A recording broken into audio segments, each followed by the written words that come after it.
هنا القاهرة. نحتفل الليلة بزفاف العروسين في عمارة النورس. في الوقت ده جريت بسرعة وقفلت الراديو، بس لقيت ايدي مليانة تراب اسود لزج كأنه دم ناشف. أصدقائي أهلا وسهلا بكم، معكم أحمد الألفي.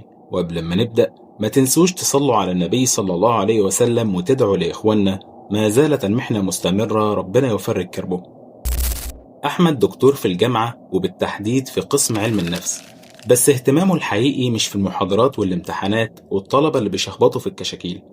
اهتمامه الحقيقي كان دايما في عالم الخوارق. أحمد بيقول من وأنا صغير وأنا مغرم بالحكايات الغريبة اللي بتتكلم عن الأشباح، وكمان البيوت المسكونة والأرواح اللي بتسكن البيوت ومش بترضى تمشي منها. الناس كانت دايما تضحك عليا وتقول أنت بتصدق الخرافات دي يا دكتور، بس أنا عمري ما شفتها خرافات. أنا مؤمن إن في حاجات حوالينا مش بنفهمها ولسه العلم معرفش يفسرها.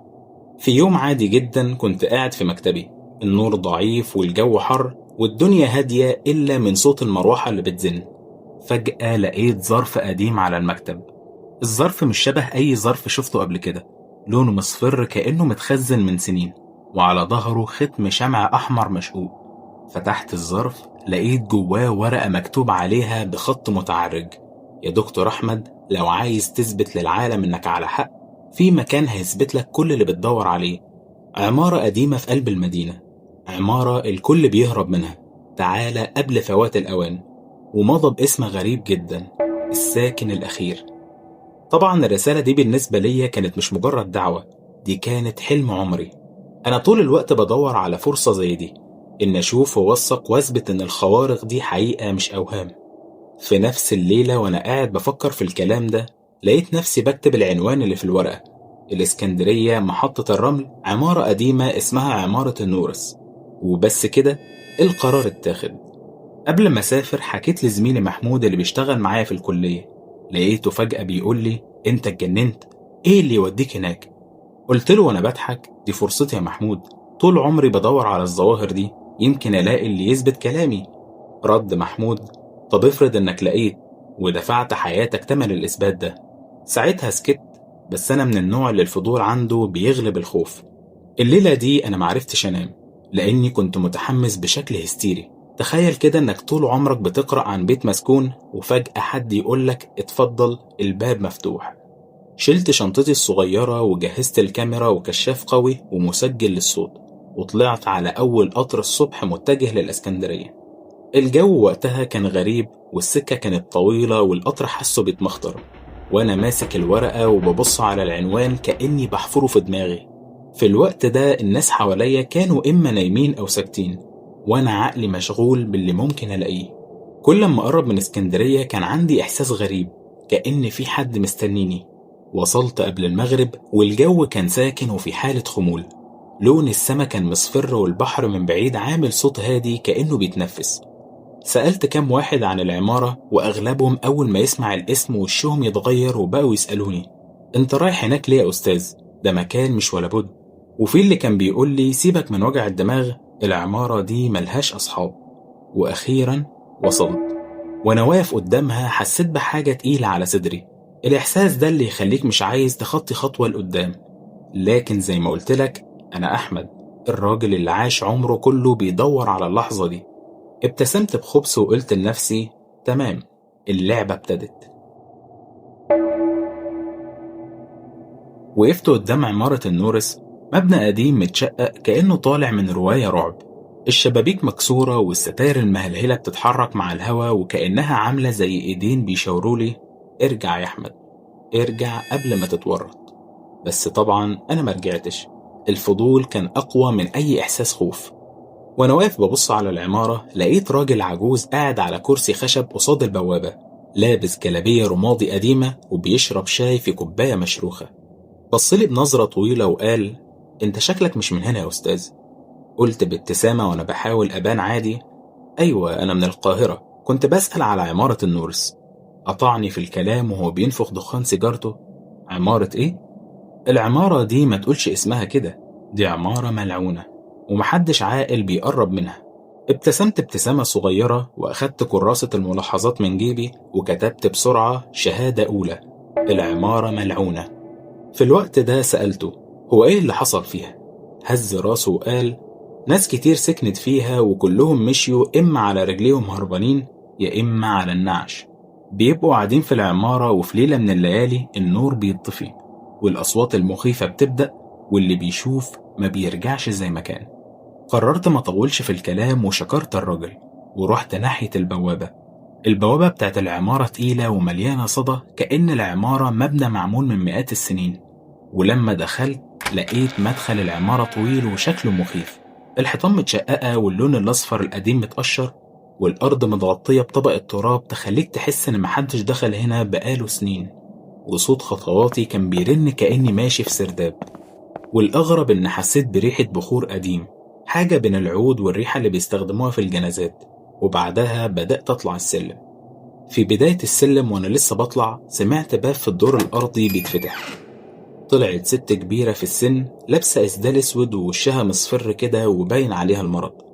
بصت لي من فوق لتحت وقالت أنت رايح فين يا أستاذ؟ قلت لها وأنا بحاول أخلي صوتي واثق عندي ميعاد مع صاحب شقة فوق في الدور الرابع. ابتسمت ابتسامة باردة وقالت لي مفيش حد ساكن هنا يا ابني، كله فاضي من سنين. رديت عليها بس العنوان هو عمارة النورس الدور الرابع. ردت بسرعة خلاص يا ابني بس خليك فاكر إني حذرتك. وقبل ما ألحق أسألها على أي حاجة دخلت شقتها وقفلت الباب وراها.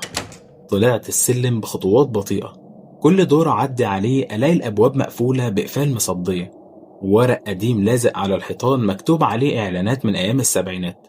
وصلت للدور الرابع والهدوء مرعب ومفيش صوت غير صوت نفسي اللي باخده بصعوبة من السلم. ولقيت الباب اللي في الرسالة قدامي عبارة عن خشب متآكل ومقبض حديد شكله مش نظيف بالمرة. ولما مديت ايدي المسه حسيت انه بارد جدا كأني لمست لوح تلج. وقفت ساكت ومتردد للحظة، هل افتح الباب وادخل ابدأ ليلتي الاولى ولا ارجع واقول لنفسي كفاية لحد كده. لكن زي ما قلت لك انا احمد، والليلة دي مش هتنساها المدينة ولا حتى انا. دخلت الشقة والهوا جوه كان تقيل لدرجة تخليك تحس انك داخل مقبرة مش بيت. ريحة رطوبة مختلطة بحاجة غريبة، حاجة شبه ريحة بخور محروق من زمان. الشقة واسعة جدا بس العفش متغطي بملايات بيضة مليانة تراب، وكل ما امشي التراب يطير حواليا ويعمل غيمة كأني ماشي في ضباب. قفلت الباب ورايا وفجأة حسيت الدنيا كلها سكتت. صوت الشارع اختفى ومفيش عربيات ولا أصوات ناس رايحة جاية ولا حتى دبانة، كأن العمارة اتقطعت عن العالم الخارجي. وفي الوقت ده طلعت الكشاف والكاميرا وبدأت أسجل. قلت وأنا بتكلم هنا بداية التجربة، شقة في الدور الرابع من عمارة النورس، كل الناس حذروني، لكن دلوقتي هنشوف هل الرعب ده حقيقي ولا مجرد أسطورة. وأنا ماشي في الممر لمحت حاجة غريبة، المراية الصغيرة اللي في الصالة انعكاسي فيها بيتأخر ثانية عن حركتي، يعني لما ارفع ايدي الانعكاس يرفعها بعدها بلحظة. وقفت متسمر قدامها وبعدين فجأة قلبي وقع في رجلي لما لقيت الانعكاس بتاعي في المراية ابتسم، مع اني ما ابتسمتش. وانا لسه واقف في مكاني سمعت صوت خطوات تقيلة جاية من اخر الممر. الكشاف متسلط لكن اخر الممر كله ضلمة. الخطوات دي قعدت تقرب وتقرب وبعدين وقفت فجأة. ناديت بصوت عالي وصوت مرهوب، مين هناك؟ وطبعا ما كانش فيه اي رد، بس فيه ريحة عرق غريبة ملت الجو كأني واقف وسط ناس كتير. دخلت أوضة جنب الممر، لقيت كرسي خشب واقف في النص. الكاميرا في ايدي بتصور وفجأة الكرسي اتحرك نص متر لوحده قدام عيني. جريت عليه مسكته بايدي ولقيته لسه دافي، كأنه كان لسه في حد قاعد عليه ولسه قايم. رجعت الصالة وانا قلبي بيدق بسرعة، وفجأة لمحت من بعيد في آخر الممر ست لابسة فستان أبيض قديم، شعرها نازل على وشها وبدأت تتحرك. بس المخيف إنها مش ماشية، لا دي كانت طايرة كأن الأرض مش ملمساها. جريت ورفعت الكشاف عليها لقيتها اختفت، لكن لقيت وردة بيضة على الأرض، وردة لسه طرية كأنها لسه مقطوفة حالا. في الوقت ده أنا كنت متلخبط، وأثناء استكشافي للمكان سمعت صوت راديو قديم بيشتغل من أوضة النوم، ولما قربت لقيته راديو ترانزستور قديم جدا عليه طبقة تراب سميكة، ولكن كان لسه شغال. وبيذيع صوت مزيكة فرح قديم، وبعدها صوت مذيع بيقول: هنا القاهرة، نحتفل الليلة بزفاف العروسين في عمارة النورس. قفلت الراديو بسرعة، بس لقيت إيدي مليانة تراب أسود لزج كأنه دم ناشف، وفي أثناء ما كنت بحاول أتنفس حسيت بلمسة باردة جدا على كتفي. التفت بسرعة ولكن مفيش حد، بس لقيت على الكاميرا اللي في إيدي ظهر في لحظة ظل بني آدم واقف ورايا، طويل جدا ولكن وشه مش باين. في الوقت ده أنا وقفت مصدوم. الصوت بيرجع تاني من الممر، عبارة عن خطوات وهمسات وصوت ست بتضحك ضحكة مكتومة. رفعت الكشاف ولقيت باب الأوضة بيتفتح لوحده ببطء، وأنا عارف إن الليلة دي لسه في أولها. قعدت طول الليل في الشقة بين أصوات خطوات وضحك مكتوم ولحظات صمت خانق يخليني أسمع دقات قلبي أعلى من أي حاجة. بس الغريب إن كنت حاسس إن في حد عاوز يوصل لي رسالة، كأن الرعب ده كله مش صدفة، كأنه محاولة لجذبي للحقيقة. ومع أول ضوء للشمس خرجت من العمارة وأنا مرهق، عيني حمرا ومش قادر أقف على رجلي. ولما رجعت لقيت الراجل العجوز قاعد في نفس مكانه قدام البوابة، كأنه ما اتحركش من امبارح.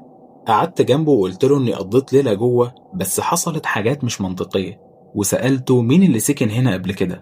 بصلي بنظرة تقيلة وقال: أنت شفتها مش كده؟ العروسة. وقتها اتجمدت مكاني وسكت، وهو كمل: العمارة دي زمان كانت شاهدة على جريمة بشعة. في الستينات كان في فرح هنا، ليلة زفاف واحدة اسمها نوال. نوال كانت بنت جميلة وساكنة مع أهلها في الدور الرابع. يوم فرحها العريس جالها ومعاه الضيوف. القاعة اتملت ضحك ومزيكا، لكن الليلة ما كملتش.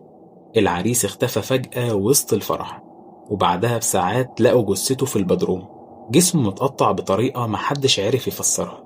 نوال صرخت لحد ما فقدت عقلها، وبعد أيام قليلة ماتت هي كمان وهي لابسة فستان الفرح الأبيض.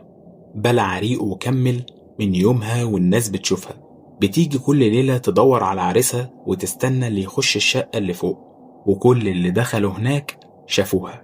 الكلام هزني، بس أنا راجل بحب الإثبات. رحت مكتبة قريبة وقلبت في أرشيف الجرايد القديمة، وبعد بحث طويل لقيت خبر صغير بتاريخ 1964: جريمة غامضة في عمارة النورس، مقتل العريس في ليلة زفافه والعروس تدخل مصحة عقلية. يعني فعلا الخبر موجود، مش مجرد حكاية راجل عجوز. رجعت العمارة تاني بالليل، وأنا داخل لقيت الست الكبيرة اللي قابلتها قبل كده طالعة من شقتها. وقفتني وقالت لي: أنت مصمم تموت؟ رديت عليها: أنا مش عايز أموت، أنا عايز بس أفهم. بصت لي شوية وقالت: العروسة مش هتسيبك إلا لو لقيت لها اللي بتدور عليه. قلت لها: ويا ترى هي بتدور على إيه؟ ردت بكلمة واحدة: الحقيقة. رجعت شقتي وأنا قلبي بيتخبط في ضلوعي، وبقول لنفسي يعني العروسة بتظهر لي مش عشان تخوفني، لأ، كأنها عايزة تحكي لي سر موتها وموت عريسها. بس السؤال: هل هقدر أكمل الليلة التانية جوه العمارة، ولا الليلة دي هتكون الأخيرة في حياتي؟ رجعت العمارة بالليل ومعايا كل المعدات اللي أقدر أجيبها: كاميرا بتسجل بالأشعة تحت الحمراء ومسجل صوت وكشاف قوي، وكمان بوصلة صغيرة كنت متأكد إنها هتفيدني. طلعت الدور الرابع ووقفت قدام الباب وإيدي بتترعش، بس المرة دي أنا مش مجرد فضولي، أنا باحث داخل مواجهة مباشرة. دخلت الشقة وقفلت الباب وعلقت الكاميرا في الركن، وقلت بصوت عالي: أنا الدكتور أحمد، لو في روح موجودة هنا أنا عايز أسمعك، عايز أعرف قصتك. الدنيا سكتت، وبعدين اتسمع صوت خفيف كأنه شهقة ست. المسجل في جيبي بدأ يلقط موجات مش طبيعية، أصوات واطية بتقول حاجة مش مفهومة. في الوقت ده بصيت في المراية اللي في الصالة. المرة دي الانعكاس مش متأخر، الانعكاس كان واقف ساكت وأنا اللي بتحرك. ابتسم ابتسامة باردة ورفع ايده بسرعة وكتب بكف ايده كلمة على سطح المراية: مقتول. الباب اللي في آخر الممر اتفتح بعنف، ووقتها خرجت منه نفس الفستان الأبيض وشكله باهت ومتوسخ بالتراب وشعرها مغطي وشها.